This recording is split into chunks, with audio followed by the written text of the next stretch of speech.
मुख्यमंत्री भजनलाल शर्मा ने महाशिवरात्रि पर प्रदेशवासियों को दी शुभकामनाएं। कहा, शिव जी से मिलती लोक कल्याण की प्रेरणा, शिव आराधना से धर्म और मोक्ष की प्राप्ति। बगरू विधायक डॉक्टर कैलाश वर्मा के आवास पर पहुंचे लोकसभा अध्यक्ष ओम बिरला, विवाह समारोह में हुए शामिल, 9 दंपतियों को दिया आशीर्वाद। राजस्थान विधानसभा अध्यक्ष वासुदेव देवनानी ने की सदन में अनुशासन की अपील, सदन में भेदभाव न करने का दिया वचन। कहा, भावुकता को कमजोरी न समझे। नेता प्रतिपक्ष टीकाराम जूली ने सरकार पर उठाया सवाल, सदन में इंदिरा गांधी पर टिप्पणी को लेकर हुआ विवाद। जूली ने सरकार पर मुद्दे दबाने का लगाया आरोप। बीजेपी प्रदेश अध्यक्ष मदन राठौर ने महाकुंभ में की पूजा अर्चना। राठौर ने प्रदेश की खुशहाली की कामना की। कहा, उत्तर प्रदेश के सीएम योगी ने महाकुंभ की विशेष व्यवस्था की। नमस्कार, स्वागत है आपका। मैं हूं आपके साथ सपना दीपक मतीशा। बुलेटिन का आगाज करेंगे। मुख्यमंत्री भजनलाल शर्मा ने महाशिवरात्रि के पावन पर्व पर प्रदेशवासियों को हार्दिक बधाई और शुभकामनाएं दी है और कहा है कि महाशिवरात्रि का यह पर्व हमें लोक कल्याण के लिए प्रतिबद्ध होने की प्रेरणा देता है। उन्होंने कहा कि भगवान शिव परम तपस्वी और ज्ञान, वैराग्य, भक्ति तथा योग साधना के शीर्ष देव हैं। उनकी आराधना से धर्म, अर्थ, काम और मोक्ष की सहज प्राप्ति होती है।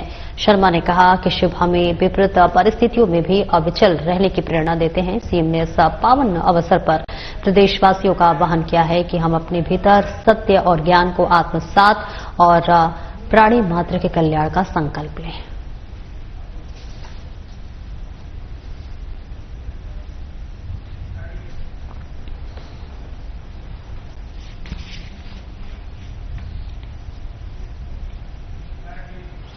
तो तस्वीरें आपको दिखा रहे हैं जयपुर से, जहां पर मुख्यमंत्री भजनलाल शर्मा ने महाशिवरात्रि के पावन पर्व पर प्रदेशवासियों को बहुत बहुत बधाई और शुभकामनाएं दी है। आज पूरे देश में महाशिवरात्रि का पर्व बड़ी धूमधाम के साथ मनाया जा रहा है और इस बीच बता दें, मुख्यमंत्री शर्मा ने सभी प्रदेशवासियों को शिवरात्रि की बहुत बहुत बधाई दी और कहा है कि महाशिवरात्रि का ये जो पर्व है वो पर्व लोक कल्याण के लिए प्रतिबद्ध होने की प्रेरणा देता है। उन्होंने कहा कि भगवान शिव परम तपस्वी और ज्ञान, वैराग्य, भक्ति तथा योग साधना के शीर्ष देव हैं। उनकी आराधना से धर्म, अर्थ, काम, मोक्ष सहज प्राप्ति होती है। शर्मा ने कहा कि शिव हमें विपरीत परिस्थितियों में भी अविचल रहने की प्रेरणा देते हैं। सीएम ने इस पावन अवसर पर प्रदेशवासियों का आह्वान किया है कि हम अपने भीतर सत्य और ज्ञान को आत्मसात कर प्राणी मात्र के कल्याण का संकल्प लें। जयपुर से ये तस्वीरें आपको दिखा रहे हैं। और बगरू विधायक डॉक्टर कैलाश वर्मा के पारिवारिक विवाह समारोह के अवसर पर लोकसभा अध्यक्ष ओम बिरला ने आज उनके आवास पर पहुंचकर 9 दंपतियों को स्नेह और आशीर्वाद दिया। इस पावन मौके पर प्रदेश के उप मुख्यमंत्री प्रेमचंद बैरवा, ऊर्जा मंत्री हीरालाल नागर, बीजेपी प्रदेश मंत्री भूपेंद्र सैनी और जिलाध्यक्ष राजेश गुर्जर भी उपस्थित रहे। 9 युगलों को आशीर्वाद देते हुए उन सभी सम्मानीय अतिथियों ने शुभकामनाएं दी और उनके भविष्य की सफलता की कामना की। वहीं बगरू विधायक डॉक्टर कैलाश वर्मा ने पारिवारिक जनों को साथ अपनी उपस्थिति अतिथियों को हार्दिक स्वागत किया और उनका आभार व्यक्त किया। तो तस्वीरें आपको दिखा रहे बगरू से, जहां पर बगरू विधायक घर पहुंचे ओम बिरला और विवाह समारोह में शामिल हुए और जो 9 दंपति थे उन्होंने आशीर्वाद उन्हें दिया। बगरू विधायक डॉक्टर कैलाश वर्मा के पारिवारिक विवाह समारोह के अवसर पर लोकसभा अध्यक्ष ओम बिरला पहुंचे थे और उन्होंने आज उनके आवास पर पहुंचकर 9 दंपतियों को आशीर्वाद दिया और इस पावन मौके पर प्रदेश के उप मुख्यमंत्री प्रेमचंद बैरवा, ऊर्जा मंत्री हीरालाल नागर, बीजेपी प्रदेश मंत्री भूपेंद्र सैनी और जिलाध्यक्ष राजेश गुर्जर भी वहां उपस्थित रहे और इस बीच 9 युगलों को आशीर्वाद देते हुए इन सभी सम्मानित अतिथियों ने शुभकामनाएं दी और उनके भविष्य की सफलता की कामना की है। वहीं बगरू विधायक डॉक्टर कैलाश वर्मा ने परिवारजनों के साथ सभी उपस्थित अतिथियों का हार्दिक स्वागत किया और उनका आभार व्यक्त किया। ये तस्वीर आपको दिखा रहे शादी समारोह की, जहां पर ओम बिरला पहुंचे हुए थे और 9 दंपतियों को उन्होंने आशीर्वाद दिया। और राजस्थान विधानसभा अध्यक्ष वासुदेव देवनानी ने सदन में हुए बवाल को लेकर कहा कि उनकी भावुकता को कमजोरी न समझा जाए। उन्होंने कहा कि सदन में मर्यादाओं के उल्लंघन के कारण वे भावुक हो गए थे, लेकिन अब वे सदन में अनुशासन बनाए रखने के लिए पूरी तरह प्रतिबद्ध हैं। देवनानी ने कहा है कि सदन में पक्ष और विपक्ष, प्रतिपक्ष में कोई भी भेदभाव नहीं करते और हर सदस्य को बोलने का मौका मिलता है। उन्होंने यह भी कहा कि गतिरोध समाप्त करने के लिए उन्होंने हर संभव प्रयास किया, लेकिन कुछ सदस्यों का व्यवहार सदन की मर्यादा के खिलाफ था। देवनानी ने कहा कि वे सदन की कार्रवाई को बिना गतिरोध के नियमित रूप से चलाने का पूरा प्रयास करेंगे और राजस्थान विधानसभा को देश के सर्वश्रेष्ठ विधानसभा बनाने का लक्ष्य रखते हैं।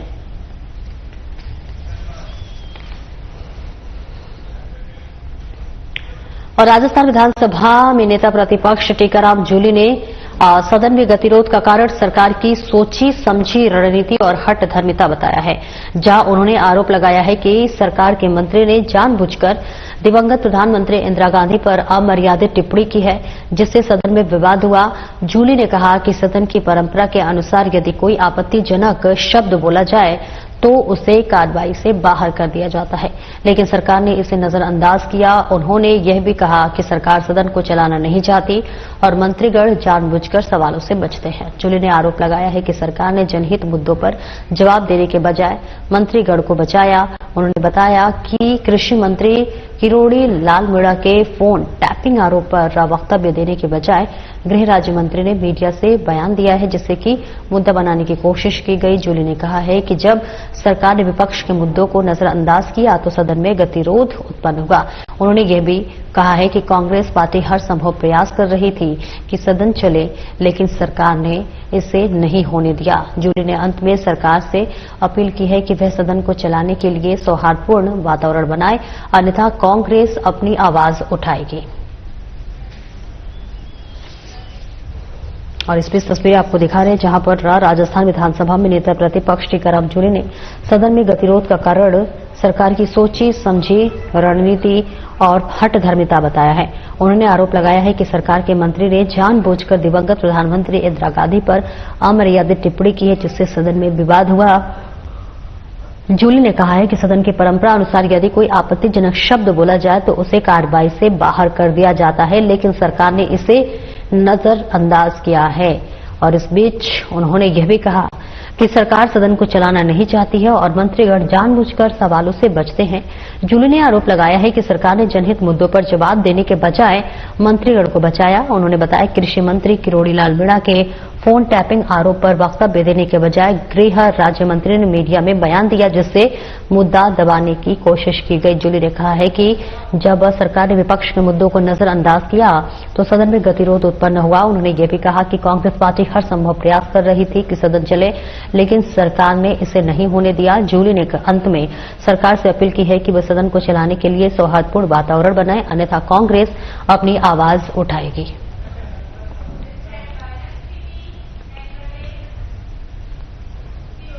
बीजेपी प्रदेश अध्यक्ष मदन राठौर ने मंगलवार को महाकुंभ में पूजा अर्चना कर प्रदेश में खुशहाली की कामना की है। राठौर परिवार सहित प्रयागराज पहुंचकर त्रिवेणी संगम पर मां गंगा की पूजा अर्चना की। बीजेपी प्रदेश अध्यक्ष मदन राठौर ने कहा कि उत्तर प्रदेश के सीएम योगी आदित्यनाथ ने इस बार महाकुंभ के दुर्लभ संयोग के चलते श्रद्धालुओं की अच्छी संख्या में लिए विशेष व्यवस्था की है। 144 साल बाद आने वाले इस दुर्लभ खगोलीय महाकुंभ में प्रशासन जहां 50 करोड़ के करीबन अनुमान लगा रहा था, उसे देश में दुनिया के करीबन 65 करोड़ से अधिक श्रद्धालुओं ने संगम पर डुबकी लगाई है। प्रधानमंत्री नरेंद्र मोदी के नेतृत्व में योगी सरकार ने हर श्रद्धालुओं के लिए विशेष व्यवस्था की है। और वहीं बीजेपी प्रदेश अध्यक्ष मदन राठौर ने कहा है कि संत महात्माओं के साथ समाज और आमजन के लिए त्रिवेणी संगम पर विशेष इंतजाम किए गए थे और आज संगम पर स्नान कर सूर्य भगवान को अर्घ्य दिया और आमजन के लिए मंगल कामनाएं की।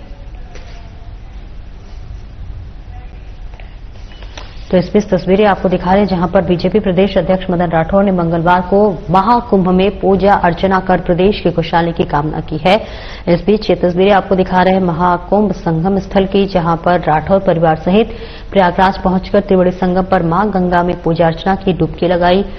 और वहीं बीजेपी प्रदेश अध्यक्ष मदन राठौर ने कहा कि उत्तर प्रदेश के मुख्यमंत्री योगी आदित्यनाथ ने इस बार महाकुंभ के दुर्लभ संयोग के चलते श्रद्धालुओं की अच्छी संख्या के लिए विशेष व्यवस्था की है। 144 साल बाद आने वाले इस दुर्लभ खगोलीय महाकुंभ में प्रशासन जहां 50 करोड़ के करीबन अनुमान लगा रहा था, वहीं देश दुनिया के करीबन 65 करोड़ से अधिक श्रद्धालुओं ने संगम पर डुबकी लगाई है।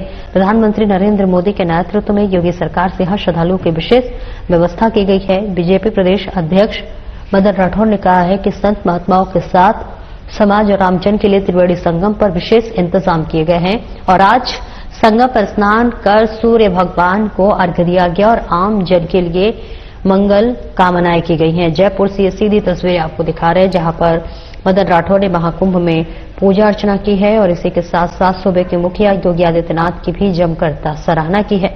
उन्होंने कहा है कि सूबे के मुखिया ने पूरी व्यवस्था चाकचौबंद की थी।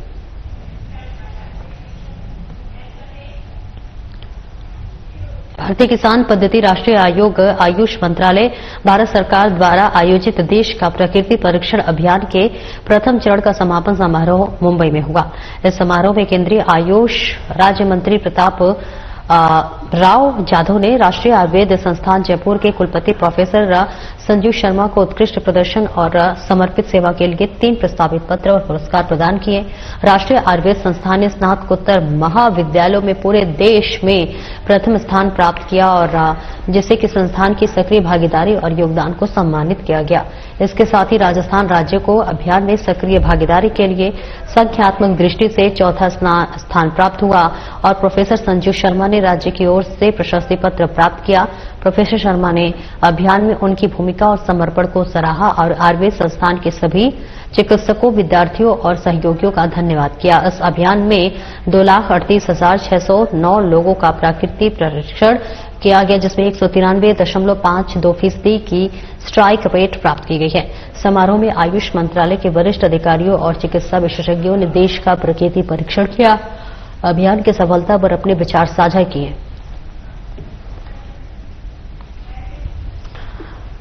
और इस बीच तस्वीरें आपको दिखा रहे हैं, जहां पर भारतीय चिकित्सा पद्धति राष्ट्रीय आयोग आयुष मंत्रालय द्वारा भारत सरकार द्वारा आयोजित देश का प्रकृति परीक्षण अभियान प्रथम चरण का समापन समारोह मुंबई में हुआ। इस समारोह में केंद्रीय आयुष राज्य मंत्री प्रताप राव जाधव ने राष्ट्रीय आयुर्वेद संस्थान जयपुर के कुलपति प्रोफेसर संजीव शर्मा को उत्कृष्ट प्रदर्शन और समर्पित सेवा के लिए 3 प्रशस्ति पत्र और पुरस्कार प्रदान किया है। राष्ट्रीय आयुर्वेद संस्थान ने स्नातकोत्तर महाविद्यालय में पूरे देश में प्रथम स्थान प्राप्त किया, जिसमें संस्थान की सक्रिय भागीदारी और योगदान को सम्मानित किया गया। इसके साथ ही राजस्थान सरकार अभियान में सक्रिय भागीदारी के लिए संख्यात्मक दृष्टि से चौथा स्थान प्राप्त हुआ और प्रोफेसर संजीव शर्मा ने राज्य की ओर से प्रशस्ति पत्र प्राप्त किया।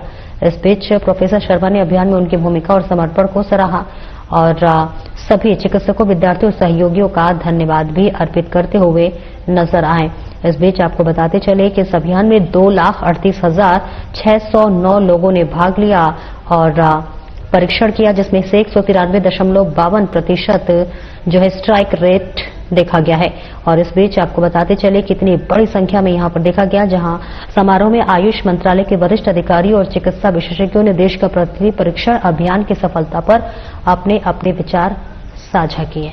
जयपुर से ये तस्वीरें आपको दिखा रहे हैं, जहां पर देश का प्रत्येक परीक्षण का समापन समारोह था। समारोह में काफी संख्या में लोग भाग लिए थे और आयुष मंत्रालय ने समारोह का आयोजन किया, जहां आयुष संस्थान को पुरस्कार भी दिया गया।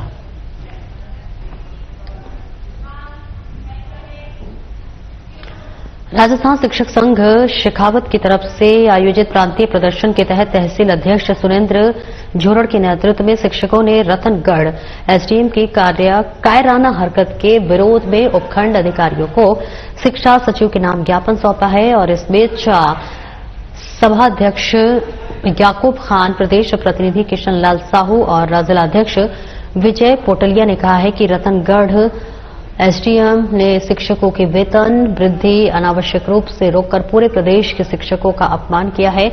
उन्होंने बताया है कि इस कार्यक्रम में हरकत को माफ नहीं किया जा सकता। पोटलिया ने बताया है कि 21 फरवरी को रतनगढ़ एसडीएम ऑफिस में सैकड़ों शिक्षकों ने प्रदर्शन किया, लेकिन अधिकारी ने संगठन से वार्ता नहीं की। संगठन ने प्रशासन से मांग की है कि इस गैर जिम्मेदार अधिकारी को तुरंत निलंबित किया जाए। इस प्रदर्शन में सैकड़ों शिक्षक शामिल हुए और जमकर नारेबाजी की। तो राजस्थान शिक्षक संघ शेखावत की तरफ से आयोजित प्रांतीय प्रदर्शन के अंतर्गत आपको बताते चले कि सुरेंद्र झोरड़ के नेतृत्व में शिक्षकों ने रतनगढ़ एसडीएम की कायराना हरकत के विरोध में उपखंड अधिकारी को शिक्षा सचिव के नाम ज्ञापन सौंपा है और इस प्रदेश अध्यक्ष याकूब खान, प्रदेश प्रतिनिधि किशन लाल साहू और जिलाध्यक्ष विजय घटोलिया ने इस रतनगढ़ एसडीएम ने शिक्षकों की वेतन वृद्धि अनावश्यक रूप से रोककर पूरे प्रदेश के शिक्षकों का अपमान किया है। उन्होंने कहा कि इस कायराना हरकत को माफ नहीं किया जा सकता। पोटलिया ने बताया है कि 21 फरवरी को रतनगढ़ एसडीएम ऑफिस में सैकड़ों शिक्षकों ने प्रदर्शन किया, लेकिन अधिकारी ने संगठन में वार्ता नहीं की। संगठन से प्रशासन की मांग है कि इस गैर जिम्मेदाराना अधिकारी को तुरंत निलंबित किया जाए और इस प्रदर्शन में सैकड़ों शिक्षक शामिल हुए और जमकर नारेबाजी की।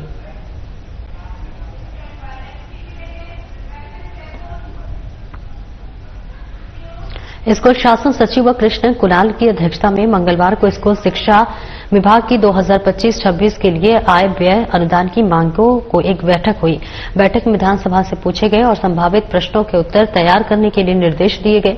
कृष्ण कुणाल ने संबंधित विभागों को पेंडिंग प्रश्नों, विभागीय समीक्षा, उपलब्धियां, नवाचार और ज्वलंत मुद्दों पर जवाब तैयार करने के लिए निर्देशित किया है। उन्होंने आरटीई, प्रारंभिक शिक्षा, माध्यमिक शिक्षा, मिड डे मील, भाषा पुस्तकालय विभाग, राजस्थान राज्य पाठ्य पुस्तक मंडल, RSCRT, स्टेट ओपन स्कूल जैसे विभिन्न विभागों के जिला शिक्षा अधिकारियों को स्कूल या विभाग की समस्याओं का त्वरित समाधान करने और उन्हें मॉनिटर करने के निर्देश दिए। इस बैठक में मिड डे मील आयुक्त विश्व मोहन शर्मा, राज्य परियोजना निदेशक अनुपमा जोरवाल, निदेशक माध्यमिक शिक्षा आशीष मोदी और अन्य वरिष्ठ अधिकारी भी मौजूद रहे।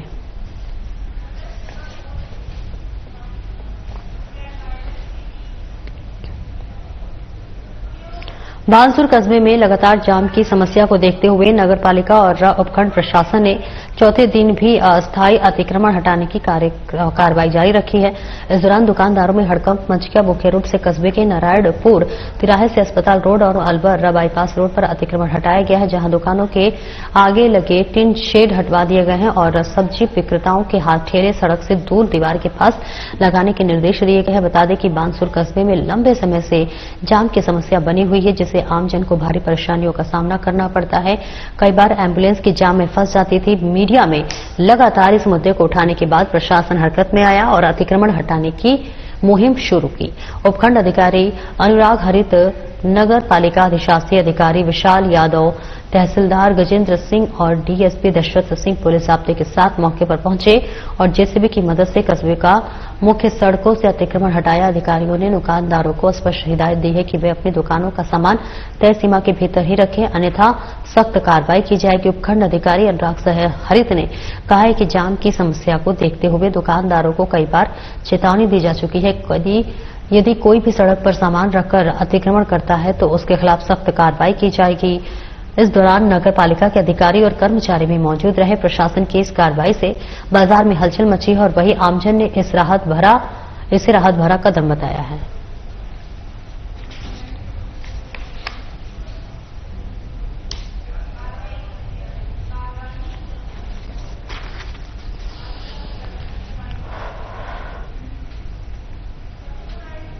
तो ये बानसूर से तस्वीरें आपको दिखा रहे हैं, जहां पर अतिक्रमण को लेकर प्रशासन अब सख्त होता हुआ नजर आ रहा है। अतिक्रमण की तस्वीरें आपको दिखा रहे हैं, जहां पर अब पीला पंजा चलता हुआ नजर आ रहा है। यानी कहीं न कहीं सरकार के साफ संदेश दे रही है कि अब जो अवैध अतिक्रमण है वो नहीं होगा। और देखिए, प्रशासन की कार्रवाई से क्षेत्र में हड़कंप मच गया है। दुकानों के आगे टिन शेड हटवा दिए गए हैं, जहां पर बता दें कि उपखंड अधिकारी अनुराग हरित ने कहा है कि जाम की समस्या को देखते हुए दुकानदारों को कई बार चेतावनी दी जा चुकी है। यदि कोई भी सड़क सामान रखकर अतिक्रमण करता है तो उसके खिलाफ सख्त कार्रवाई होगी। और इस दौरान नगर पालिका के अधिकारी और कर्मचारी भी मौजूद रहे। प्रशासन की इस कार्रवाई से बाजार में हड़कंप मच गया है, हलचल मच रही है और वहीं आमजन ने इसे राहत भरा कदम बताया है, क्योंकि इसे कई परेशानियों का सामना करना पड़ता था। और वहीं अब प्रशासन सख्त हिदायत देता हुआ नजर आ रहा है कि इस तरह से रोड को जाम नहीं करना है और पीला पंजा चलता हुआ नजर आ रहा है। अतिक्रमण तो उठाया जाएगा। अतिक्रमण की वैकल्पिक व्यवस्था थोड़ी होती है। वैकल्पिक व्यवस्था क्या की है आपने उनको? अतिक्रमण की वैकल्पिक व्यवस्था नहीं होती है। तो रोड पे आ रहे थे तो इनको पीछे कर दिया मेन मार्केट। और ये कार्रवाई है ना, आगे तक चलती रहेगी, लगातार चलती रहेगी। मार्केट अभी इसमें पक्का निर्माण भी कुछ ऐसा लग रहा है कि टूटने को आ रहा है। जो बिल्कुल पक्का निर्माण यदि रास्ते में आ रहा है तो उसको भी तोड़ा जाएगा। पक्का कच्चा सारा ही तोड़ा जाएगा। रास्ते को यदि जो अवरुद्ध कर रहा है, अभी कुछ चालान की कार्रवाई की चालान की कार्रवाई भी की जा रही है, साथ साथ की जा रही है चालान की कार्रवाई, और आगे भी लगातार की जाएगी, कई दिनों तक की जाएगी। जब तक ये नहीं हटा लेंगे, यातायात सुचारू रूप से नहीं चलेगा, जब तक कार्रवाई चलती।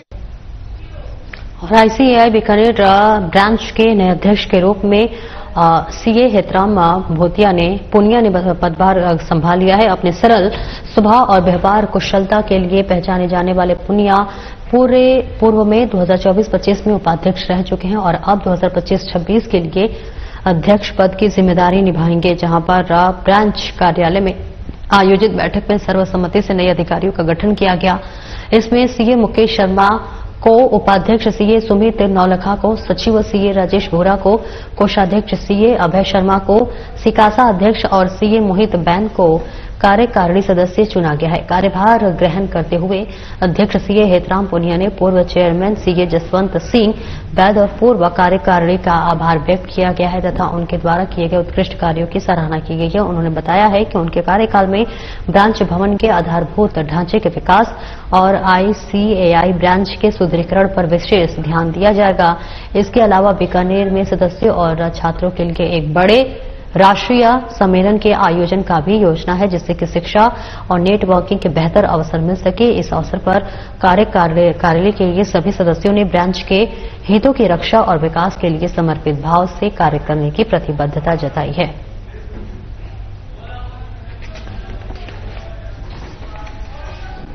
सर, मेरी पहली प्राथमिकता रहेगी बीकानेर ब्रांच के हमारे इंफ्रास्ट्रक्चर डेवलपमेंट के लिए जो कार्य है उसका मेरा पहली प्राथमिकता रहेगी और हमारी इंस्टीट्यूट में यहाँ ऑडिटोरियम का निर्माण करना मेरा फर्स्ट प्रायोरिटी भी रहेगा, 500 मेंबर्स की कैपेसिटी का।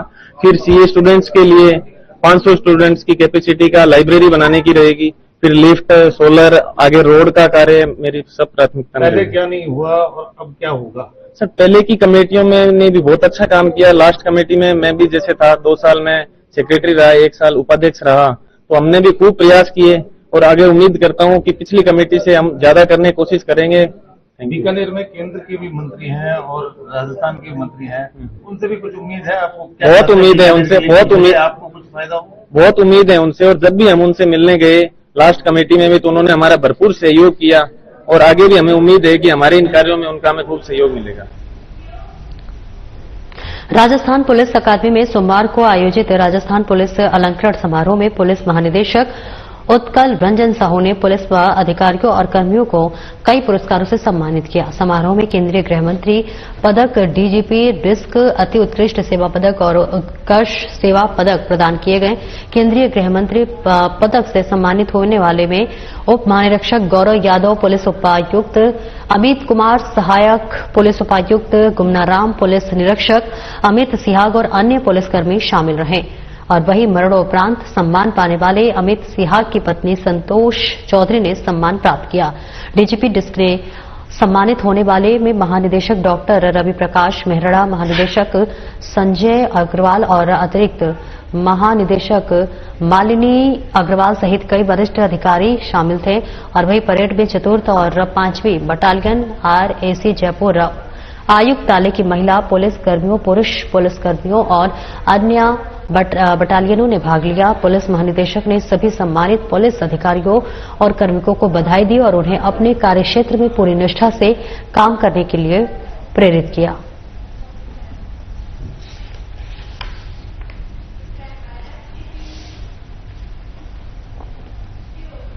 सोमवार को टीबी मुक्त आम पंचायत अभियान के अंतर्गत मिनी स्वास्थ्य भवन सेठी कॉलोनी स्थित सभागार कक्ष में एक कार्यशाला का आयोजन किया गया, जहां इस कार्यशाला के आयोजन के तहत आयोजित होने वाली गतिविधियों पर विस्तृत विचार विमर्श किया गया।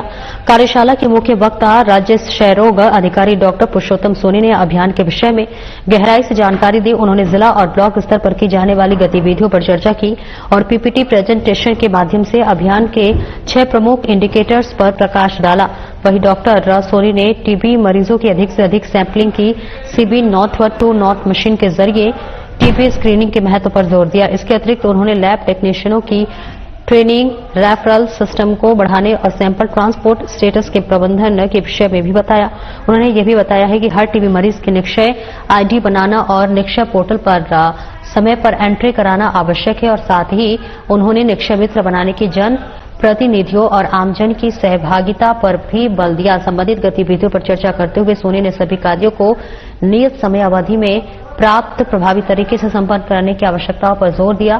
कार्यशाला में उपस्थित अन्य प्रमुख वक्ताओं ने संयुक्त निदेशक जयपुर जोन डॉक्टर यदुराज सिंह शामिल थे। उन्होंने अभियान में शामिल समाज के प्रत्येक वर्ग तक जागरूकता का संदेश पहुंचाने के महत्व को रेखांकित करते हुए सभी से गंभीरता से प्रयास करने की अपील की। वहीं जिला क्षय रोग अधिकारी जयपुर प्रथम डॉक्टर रविंद्र कुमार खत्री ने सीबी नॉट व टू नॉट मशीन की विशेषताओं पर चर्चा की। और वही आपको बताते चले कि जयपुर द्वितीय के जिला क्षय रोग अधिकारी डॉक्टर रामोदार जायसवाल ने सामूहिक सहभागिता के महत्व पर प्रकाश डाला। फिलहाल इस बुलेटिन में इतना ही। नमस्कार।